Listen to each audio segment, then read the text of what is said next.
Hello dear students, welcome to my channel easy pharma with Kalyani.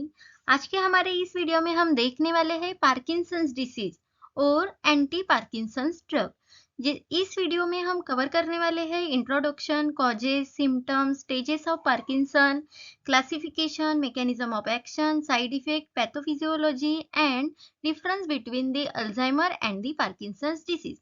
तो video को जो है एंड तक जरूर देखिएगा। तो इंट्रोडक्शन, पार्किंसंस डिसीज क्या है? Parkinson's disease is a progressive neurological disorder that affects the nervous system and the parts of the body controlled by the nerves.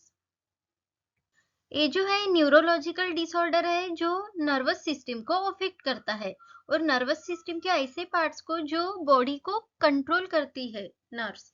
Is it disturb the muscles control, movement and the balance. It is characterised by muscle rigidity, tremor, bradykinesia. तो Parkinson disease जो है इसमें disturb हो जाता है muscle control, movement, balance and it is characterised by the muscle rigidity, tremor and the bradykinesia. तो आप यहाँ डायग्राम में देख सकते हैं, ये है नॉर्मल न्यूरॉन एंड नीचे जो है वो है पार्किंसंस अफेक्टेड न्यूरॉन। तो आप यहाँ देख सकते हैं कि जो डोपामाइन न्यूरोट्रांसमीटर है यहाँ नॉर्मल में ज्यादा दिखाई दे रहा है, तो पार्किंसंस अफेक्टेड न्यूरॉन में जो है वो आपको कम दिखाई दे रहा होगा। तो पार्किंसंस डिसीज में क्या होता है, डोपामाइन की लेवल कम हो जाती है और एसिटिलकोलिन जो न्यूरोट्रांसमीटर है उसकी लेवल जो है ज्यादा हो जाती है और it is characterised by the tremor, slow movement and the rigidity. तो इसमें आप ये भी बोल सकते हैं कि Parkinson disease is a disease condition in which dopamine level is decreases and the acetylcholine level is increases. उसके बाद है कॉजेस, यानी किस किस वजह से जो है पार्किंसन डिसीज हो सकता है, जैसे कि family history, genetic factors, viral infection, hate trauma, antipsychotic drugs, environmental factors. तो ये सभी चीजें जो है रिस्पॉन्सिबल है फॉर दी पार्किंसंस डिसीज। उसके बाद में है सिम्टम्स। तो पार्किंसन डिसीज में किस तरह के सिम्टम्स दिखाई देते हैं, तो जैसे देखिए, stooped posture, mask facial expression, rigidity, forward tilt of trunk, flexed elbows and the breast, reduce the arm swinging, slightly flexed hip and knees, trembling of extremities and shuffling और short stepped gait। तो इस तरह के symptoms जो है आपको Parkinson disease में दिखाई देंगे। तो मेनली जो आपको याद रखने हैं, जैसे कि rigidity, tremor, bradykinesia and the postural instability, यानी जो एजेड पीपल होते हैं उन्हीं में जो है ज्यादा परसेंट में डिसीज दिखाई देता। तो ये स्ट्रक्चर आप डायग्राम में देख सकते होंगे, ये जो है एजेड पीपल में ही ज्यादातर इनके सिम्टम्स जो है दिखाई देते हैं। तो पार्किंसन डिसीज के टोटल 5 स्टेजेस है, तो वन बाय वन हम देखने वाले हैं। तो स्टेज 1 में क्या होता है, it develop the mild symptoms but able to go about day to day life. Mild symptoms दिखाई देते हैं लेकिन वो एबल रहते हैं डे टू डे लाइफ यानी चलने के लिए।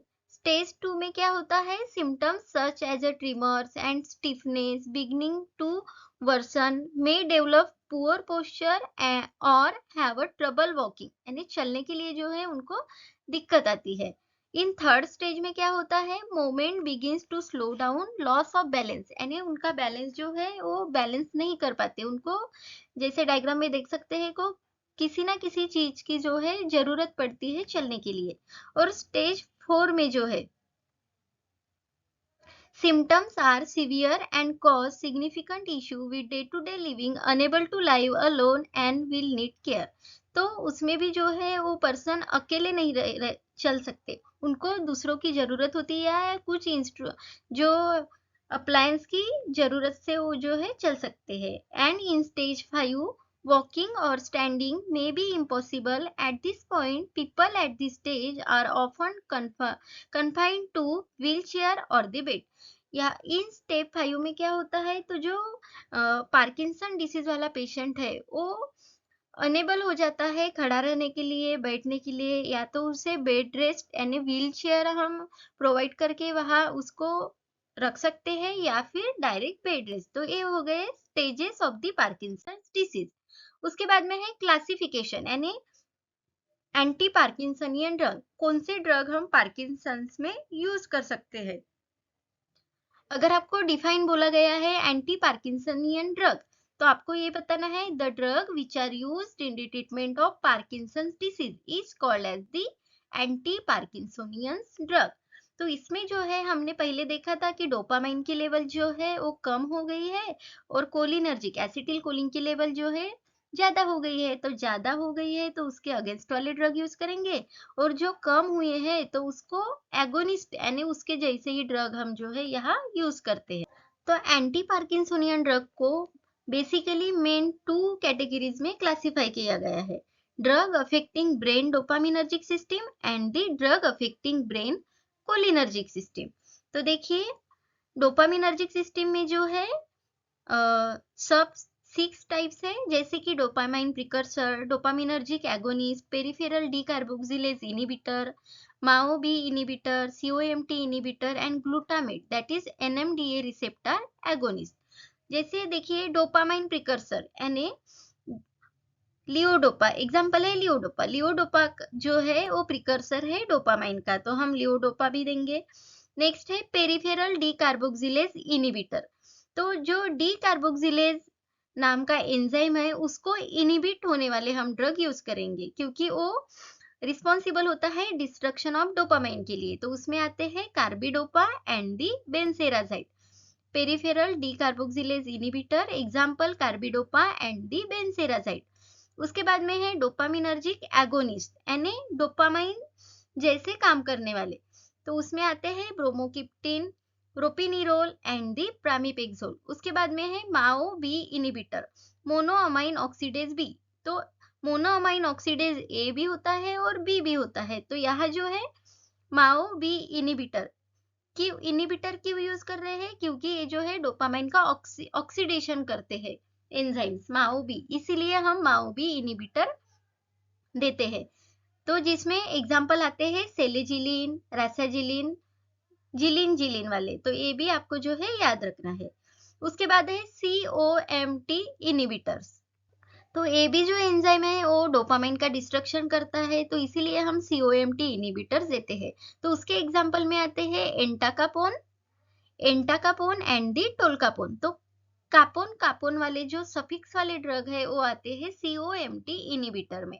उसके बाद में लास्ट कैटेगरी है हमारी डोपामिनर्जिक सिस्टम में glutamate that is NMDA receptor agonist, dopamine facilitator. ये जो है डोपामाइन की जो एक्टिविटी है उसको फैसिलिटेट करती है, जिसमें आता है अमेंटाडिन। तो ये भी जो है most of the competitive exam या कोई भी फार्मा एग्जाम्स है उसमें आपको दिखाई देगा कि कौन सा ऐसा जो ग्लूटामेट एगोनिस्ट है जो हम पार्किंसन डिसीज में यूज करते हैं। तो आपका आंसर हो जाएगा एमेंटाडिन।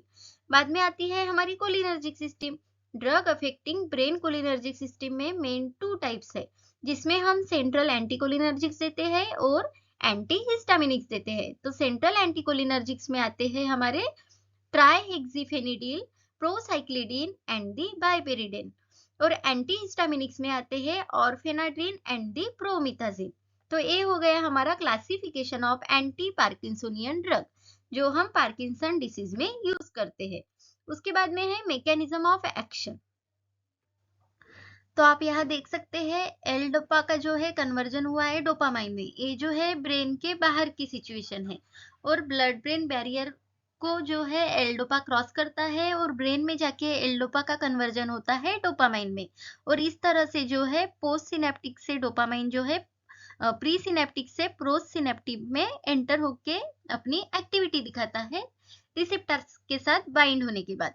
तो यहाँ देखिए, पहले तो हमने देखा कि DDC डोपा डीकार्बोक्सिलेज इनिबिटर जिसमें थे कार्बिडोपा एंड बेंसेराजाइड। तो ये हम यहाँ पे देखिए एल डोपा जो है उसका कन्वर्जन डोपामाइन में कर रहा है।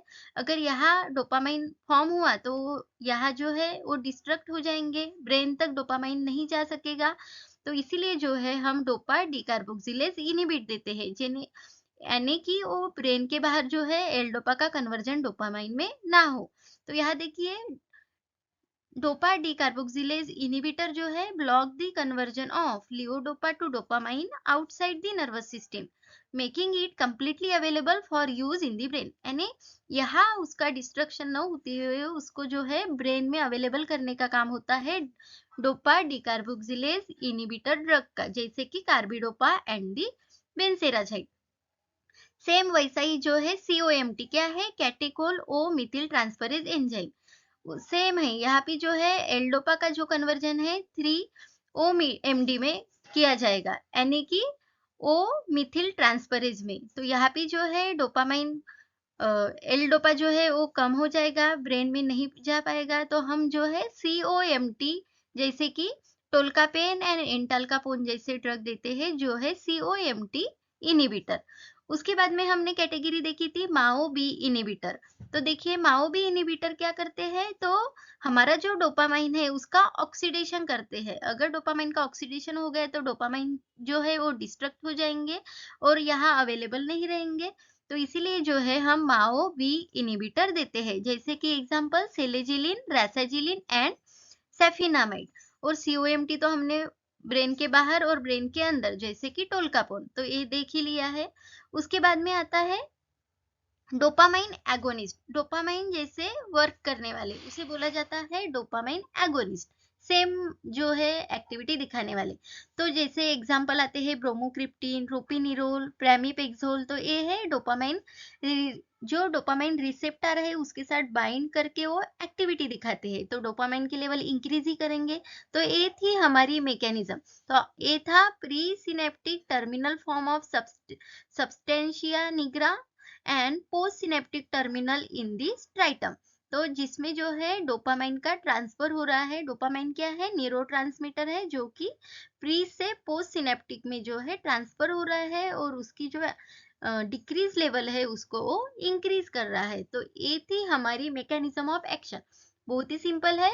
डोपा डिकार्बोक्सिलेज इनहिबिटर, क्योंकि ये डोपामाइन को बना रहा है और ब्रेन में जो है अवेलेबिलिटी नहीं होगी, इसलिए हम ये डोपा डिकार्बोक्सिलेज इनहिबिटर यूज करते हैं। वैसे COMT इनहिबिटर, ये भी देखो यहाँ ऑक्सीडेशन हो रहा है, यानी एल्डोपा जो है अवेलेबल नहीं रहेगा और यहाँ नहीं रहेगा तो ब्रेन के अंदर भी नहीं जा पाएगा, उसका ब्लड ब्रेन बैरियर क्रॉस नहीं कर पाएगा।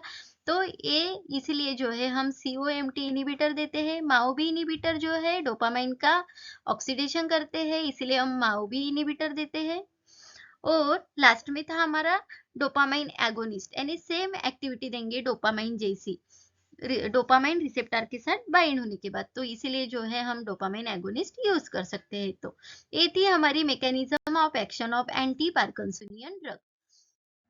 तो इसमें जो है डोपामाइन की लेवल कम हो जाती है, एसिटिल कोलिन की लेवल जो है इंक्रीज हो जाती है। तो पैरासिम्पैथोलाइटिक्स देते हैं, जैसे कि बाइपेरिडेन, लियोडोपा, प्रामिपेक्सोल, रैसाजिलिन, एंटाल्कापोन, इस तरह के ड्रग हम डोपामाइन की जो डिक्रीज लेवल है उसको इंक्रीज करने के लिए लेते हैं। एंड एंटी पार्किंसन डिसीज में जैसे muscle stiffness, muscle trembling, instability to movement normally, इस तरह से जो है सिम्टम्स दिखाई देते हैं। तो पॉसिबल साइड इफेक्ट्स क्या है एंटी पार्किंसन ड्रग के, जैसे कि agitation, feeling irritable, blurred vision, confusion, constipation, delusion, difficulty in sleeping, difficulty in swallowing, difficulty in urinating and cardiac arrhythmias। तो ये सब इंपॉर्टेंट साइड इफेक्ट्स है एंटी पार्किंसंस ड्रग के। उसके बाद में आती है पैथोफिजियोलॉजी। तो इस डिसीज में होता क्या है, तो यहाँ आप देख सकते हैं corpus striatum and the substantia nigra. तो यहाँ पे जो है पहली स्टेप होती है destruction of dopaminergic neuronal cell in the substantia nigra in the basal ganglia. तो बेसल गैंग्लिया में जो डोपामिनर्जिक न्यूरॉन्स है उसका डिस्ट्रक्शन होता है सब्सटेंशिया निग्रा में। उसके बाद अगर डोपामिनर्जिक न्यूरॉन्स का डिस्ट्रक्शन हो गया तो डिप्लीशन होगा डोपामाइन स्टोर्स का, तो depletion of the dopamine store. उसके बाद में degeneration of the dopaminergic nigrostriatal pathway. तो डोपामिनर्जिक निग्रोस्ट्राइटल पाथवे जो है डी जनरेशन होता है, क्योंकि जो है डोपामाइन हमारा जो है डिप्लीशन कम हो गया है। तो इसी की वजह से जो है इम्बैलेंस होता है excitatory, that is acetylcholine neuron and inhibiting dopaminergic neurotransmitter in the corpus striatum. तो यही रीजन है कि पार्किंसम जो है हमको होता है। Impairment of extra pyramidal tracts controlling complex body movement. तो इसकी वजह इम्बैलेंस होने की वजह से जो है हमारे बॉडी मूवमेंट्स वगैरह जो पूरा है कंट्रोल ट्रैक जो है एक इम्पेयरमेंट हो जाती है उसमें, जैसे कि सिम्टम्स दिखाई देते हैं ट्रिमर्स, रिजिडिटी, ब्रैडिकाइनेशिया। तो ये थी हमारी pathophysiology of Parkinson's disease. Alzheimer and Parkinson disease है वो दोनों डिफरेंट है। बहुत सारे लोग ये समझ लेते हैं कि दोनों एक ही है जिसमें डिमेंशिया होता है, लेकिन इसमें जो है अल्जाइमर अलग डिसीज है एंड पार्किंसन जो है वो अलग डिसीज है। तो पार्किंसन डिसीज में क्या होता है, जो प्रोग्रेशन होता है वो क्विक एंड ड्रामेटिक होता है, and in Alzheimer disease slow progression होता है। एंड पार्किंसन डिसीज में क्या होता है, सिम्टम्स आते हैं और जाते हैं, सिम्टम्स कम एंड ग्रो। लेकिन अल्जाइमर्स में क्या होता है, अगर सिम्टम्स आए तो वो वापस नहीं जाते, डोंट गो अवे। और हेलुसिनेशन इन लेट स्टेज, अल्जाइमर के लेट स्टेज में जो है हेलुसिनेशन होता है, यानी ऐसा भ्रम होता है, कुछ तो भी आवाज आ रही है या फिर कुछ तो भी दिख रहा है, यानी वो रियल में कुछ होता ही नहीं है। तो इस तरह से जो है इन लेट स्टेज में होते हैं।